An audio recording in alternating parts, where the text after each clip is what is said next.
पाकिस्तान की हिस्ट्री की सबसे बड़ी एक्सपोर्ट डील वेपन्स की हुई है लीबिया के साथ। 4 बिलियन से ज्यादा की एक डील होना। JM-17 एक ऐसा जहाज है जो पाकिस्तान ने बड़ी मेहनत से इंडिजिनसली डेवलप किया था। जो टर्निंग पॉइंट आया वो आया ऑपरेशन सिंदूर के बाद। इंडिया की एयरफोर्स को 40 से 45 मिनट में ग्राउंड कर दिया। इंडिया का तेजा जहाज तो सामने आया ही नहीं। JF-17 को सारी दुनिया बड़े गौर से देखने लग पड़ी। इसने वॉर ऑन टेरर में भी बड़ा परफॉर्म किया, इसने इंडिया के अगेंस्ट भी परफॉर्म किया। ये वह जहाज है जिसने F-400 को तबाह किया हुआ है, तो दुनिया ये शिकस्त की उम्मीद नहीं रखती।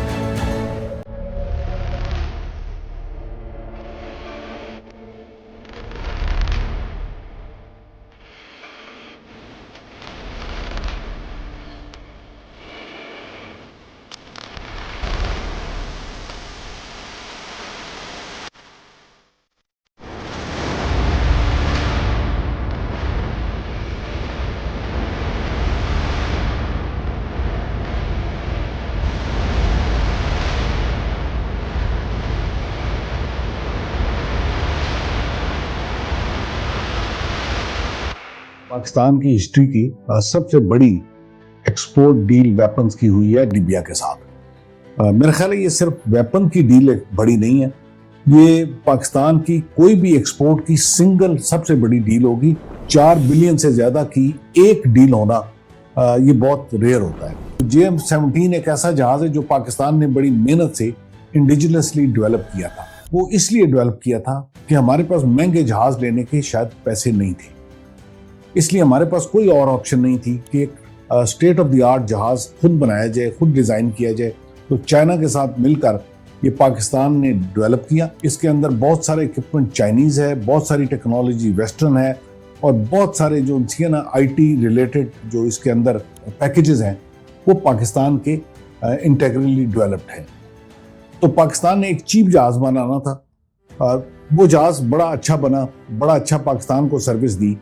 जो टर्निंग पॉइंट आया वो आया ऑपरेशन सिंदूर के बाद। ऑपरेशन सिंदूर में जब इंडिया ने पाकिस्तान पर हमला किया तो JF-17 और J-10C ने इंडिया की एयरफोर्स को 40 से 45 मिनट में ग्राउंड कर दिया, जिसके अंदर राफेल जहाज शामिल थे। इन 40-45 मिनट के अंदर इंडिया के 6, 7, 8 जहाज मुख्तलिफ अंदाजों के मुताबिक जो तबाह हुए, जिसके अंदर 3 से 4 state of the art Rafale जहाज शामिल थे। इंडिया का तेजा जहाज तो सामने आया ही नहीं। तो ये जो टर्निंग पॉइंट है, इसके बाद JF-17 ने जो अपना फील्ड ऑफ वॉरफेयर था, एयर वॉरफेयर में अपने आप को मनवा लिया और JF-17 को सारी दुनिया बड़े गौर से देखने लग पड़ी। उसके बाद JF-17 जिस भी एग्जीबिशन पर गया वहां पे इसने सबसे बड़ा क्राउड पुलर JF-17 रहा है। तो ये बैकग्राउंड है जिसकी वजह से JF-17 की बहुत दुनिया में डिमांड हो गई है। इस डील के 4.7 बिलियन की जो डील है या 4 बिलियन प्लस की जो डील है, इसके अलावा तकरीबन इतनी ही बड़ी डील है अजरबैजान के साथ भी पाकिस्तान ने साइन कर ली है। तो ये है बैकग्राउंड जिसमें ये जहाज इतनी डिमांड में दुनिया में आ गया और पाकिस्तान एक वेपन एक्सपोर्टिंग कंट्रीज के मैप में अपनी जगह बना रहा है। जैसे मैंने कहा कि जो हमारी नीड थी, हमने JF-17 क्यों बनाया? क्योंकि दुनिया में वेस्टर्न जहाज बहुत महंगे हैं। तो अभी इन मुल्कों के पास सस्ता और अच्छे जहाज का अल्टरनेटिव है ही कोई नहीं और सिवाय JF-17 के। पाकिस्तान ने इस रेंज में जहाज बना दिया है जिसको ये सारे मुल्क अफोर्ड कर सकते हैं, प्लस पाकिस्तान इसका टोटल सोल्यूशन दे रहा है। वो इसमें इस जहाज को भी सप्लाई करेगा, इस जहाज पर पायलट्स की ट्रेनिंग भी कराएगा, इस जहाज के लिए लॉजिस्टिक सिस्टम भी देगा, इस जहाज की पूरी स्पेयर पार्ट्स की सप्लाई भी इंश्योर करेगा। सो पाकिस्तान ने दुनिया में एक टोटल सोल्यूशन इंट्रोड्यूस किया। फिर ये भी है कि पाकिस्तान पे वो जो वेस्टर्न जहाज़ों में मसाइल हैं, ज़रूरत के वक्त आप पर सैंक्शन लग सकती है। तो पाकिस्तान ऐसे मुल्कों के साथ डील कर रहा है जिनके साथ पाकिस्तान का रिलेशनशिप ऐसा कि सैंक्शन नहीं होंगी, बल्कि बवक्ते ज़रूरत उन्हें और ज़्यादा स्पेस मिल सकते हैं, उन्हें और ट्रेनिंग मिल सकती है। तो ज़रूरत में पाकिस्तान इन मुल्कों के साथ पहले भी खड़ा होता रहा है, आइंदा भी खड़ा होगा। तो इसलिए पाकिस्तान की रिलायबिलिटी बहुत है, इस जहाज़ की रिलायबिलिटी बहुत है, एक टोटल सोल्यूशन दे रहा है, इकोनॉमिकल दे रहा है। तो इससे अच्छा इस वक्त मार्केट के अंदर किसी भी एयरफोर्स के लिए जहाज़ अवेलेबल नहीं है। और सबसे बड़ी बात यह है ये कॉम्बैट प्रूवन है। इसने वॉर ऑन टेरर में भी बड़ा परफॉर्म किया, इसने इंडिया के अगेंस्ट भी परफॉर्म किया। तो ये टेस्टेड वॉर प्रूवन जहाज है जिस पर ये मुल्क सारे ट्रस्ट कर सकते हैं। इसने अपना टेस्ट ऑफ टाइम्स जो है ना उसने पास किए हुए। S-400 को दुनिया में शायद ये वह जहाज है जिसने S-400 को तबाह किया हुआ है। S-400 दुनिया का बहुत एक्सपेंसिव वेपन सिस्टम है, लेकिन वो इस जहाज ने JF-17 थंडर ने उसको डिफीट किया हुआ है। So you are right that this is the only aircraft which is a S-400 killer. देखें ऑपरेशन सिंदूर के बाद क्या हुआ। ऑपरेशन सिंदूर में पाकिस्तान ने जब इंडिया को शिकस्त दी तो दुनिया ये शिकस्त की उम्मीद नहीं रख रही थी। दुनिया को अंदाजा ही नहीं था कि पाकिस्तान ऐसा रिस्पांस दे सकता है और इंडिया के साथ वो हो सकता है जो हम सब ने देखा। जब ये हुआ तो दुनिया में पाकिस्तान की रिकग्निशन हो गई, पाकिस्तान की डिफेंस कैपेबिलिटी की रिकग्निशन होगी, पाकिस्तान की सोचने की, स्ट्रेटजी की, टेक्नोलॉजी की, सब चीज़ों की रिकग्निशन होगी। और उसके साथ ही डिप्लोमेटिक फ्रंट पर पाकिस्तान बिल्कुल लीड में आने लग पड़ा और इंडिया आइसोलेशन की तरफ जाने पर लग पड़ा। इसके साथ ही कोइंसिडेंस है कि हमारे जहाज ने बहुत अच्छा प्रूव कर दिया। दुनिया में बहुत मुल्कों को इस वक्त जहाज की जरूरत है। ऑल दीज कंट्रीज जो पाकिस्तान से अभी वेपन खरीद रहे हैं या खरीदना चाह रहे हैं, they don't have financial muscle to buy F-16 and other aircrafts like that. जो राफाल था वो वैसे ही गिर के ग्राउंड हो चुका है, अभी उसको लेने के लिए बड़ा मुश्किल है लोग उसको इस टाइम में खरीदें। तो इसलिए JF-17 थंडर जो है एक बहुत अच्छी ऑप्शन बन के आ गया। इधर से डिप्लोमेसी का फ्रंट चल रहा था, इधर से मिलिट्री डिप्लोमेसी चल रही थी और इधर से ये जहाज अपने आप को प्रूव कर गया। तो ये सारी चीजें इकट्ठी होने की वजह से ये हुआ कि इस जहाज की भी लॉटरी लग गई, पाकिस्तान के लिए डील्स भी बनने लग गई और Pakistan all of a sudden weapon exporting countries के मैप पर बड़ी वाज़ेह पोजीशन में आना शुरू हो गया। ये ऑर्डर पूरे करने का क्वेश्चन बड़ा अच्छा क्वेश्चन है, लेकिन मैं इस प्रोग्राम से काफ़ी क्लोजली एक स्टेज पे एसोसिएटेड रहा हूँ। हमारे पास इंफ्रास्ट्रक्चर है, हम उस वक्त भी बड़ी कोशिश कर रहे थे कि ये जहाज़ सेल हो जाए, लेकिन इसकी इतनी सेल करना, नया जहाज़ था, इसको सेल करना बड़ा मुश्किल नज़र आ रहा था। हमारा इंफ्रास्ट्रक्चर बहुत अच्छा डिज़ाइन है, उसके अंदर देखें आपकी जो कैपेबिलिटी है या डिलीवरी है वो किस चीज़ से रुकती है। एक चीज़ उसमें रिस्ट्रिक्शन ये हो सकती है कि आपको इंफ्रास्ट्रक्चर ना हो, दूसरी रिस्ट्रिक्शन ये हो सकती है कि आपको स्पेयर पार्ट्स ना मिल रहे हो, और तीसरी रिस्ट्रिक्शन ये हो सकती है कि आपके पास फाइनेंशियल रिसोर्सेज ना हो। तो जब डील हो जाती है, चीज़ बिक जाती है, तो फिर हमारे लिए मसला नहीं है। हमारा इंफ्रास्ट्रक्चर बनाने का बहुत अच्छा है, स्पेयर पार्ट्स हम बहुत सारे खुद बना रहे हैं, बहुत सारे चाइना से बना रहे हैं। तो मुझे यकीन है कि हम इसकी डिलीवरी को बीट कर जाएंगे। बल्कि पाकिस्तान ने, अगर आपने देखा हो आजकल, हम और मुल्कों से भी कांटेक्ट है, हम मजीद ऑर्डर लेने के लिए तैयार हैं। तो इसलिए आई थिंक हमारा सिस्टम इतना कैपेबल है कि अगर चंद और ऑर्डर भी मिल जाए तो हम उन सबको टाइम पर डिलीवर कर सकेंगे। देखिए बैकबोन तो पता नहीं मैं कह सकूंगा या नहीं कह सकूंगा, लेकिन एक मेजर पार्ट ऑफ एक्सपोर्ट्स बन सकता है वेपन एक्सपोर्ट्स का। देखिए अभी जो लीबिया को हम दे रहे हैं उसमें JF-17 भी दे रहे हैं, उसके साथ हम टैंक्स भी दे रहे हैं। मतलब पाकिस्तान का टैंक एक्सपोर्ट करना is not a small event. हमें एज ए नेशन ये चीज़ सेलिब्रेट करनी चाहिए कि हम जहाज़ एक्सपोर्ट करते हैं, हम टैंक एक्सपोर्ट करते हैं। चंद दिन पहले एक मैं पिक्चर देख रहा था, एक पूरी मशाक जहाज़ों की लाइन थी और वो एक्सपोर्ट हो रहे थे। अगर पाकिस्तान डजन्स के हिसाब से मशाक जहाज़ बना के एक्सपोर्ट कर सकता है, JF-17 एक्सपोर्ट कर सकता है, टैंक्स एक्सपोर्ट कर सकता है, स्मॉल आर्म्स तो बहुत अरसे से एक्सपोर्ट कर रहा है, तो हमारा पोटेंशियल बहुत अच्छा है। तो बैकबोन की support, yes, it can become one major export sector for Pakistan with the time. देखिए मैंने इंडिया के डिफेंस प्रोडक्शन सिस्टम को और अपने डिफेंस प्रोडक्शन सिस्टम को काफ़ी गौर से देखा है।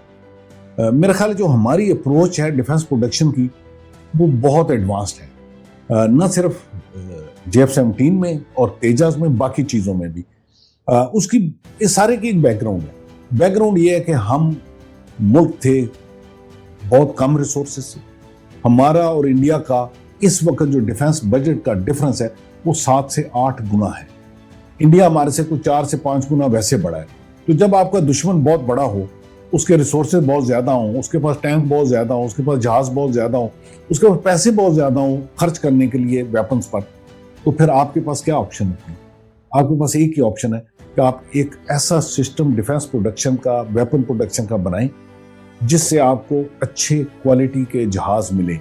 हम लकी इसलिए थे कि हमने रशियन इक्विपमेंट भी यूज़ किया, हमने चाइनीज़ इक्विपमेंट भी यूज़ किया, हमने अमेरिकन इक्विपमेंट भी यूज़ किया, हमने यूरोपियन इक्विपमेंट भी यूज़ किया।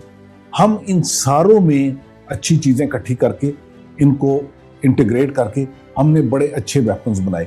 हम बड़े अरसे से अपना स्मॉल आर्म्स अपनी खुद बना रहे हैं, हम एंटी टैंक मिसाइल अपने खुद बना रहे हैं, हमने ये लॉन्ग रेंज मिसाइल्स बनाए, हमने न्यूक्लियर वाला सारा सिलसिला तकमील तक पहुँचाया।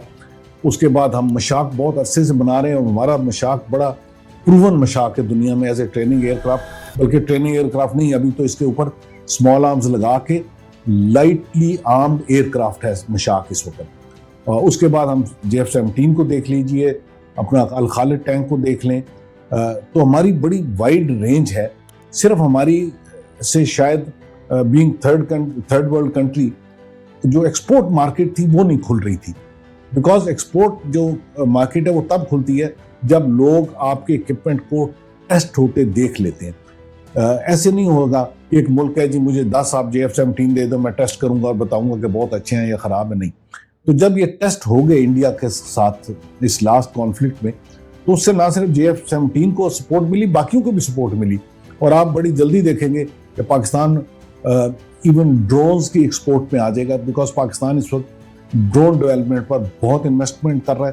तो आप बहुत जल्दी देखेंगे कि हमारे ड्रोन्स भी दुनिया में बहुत जगह पर यूज़ होंगे।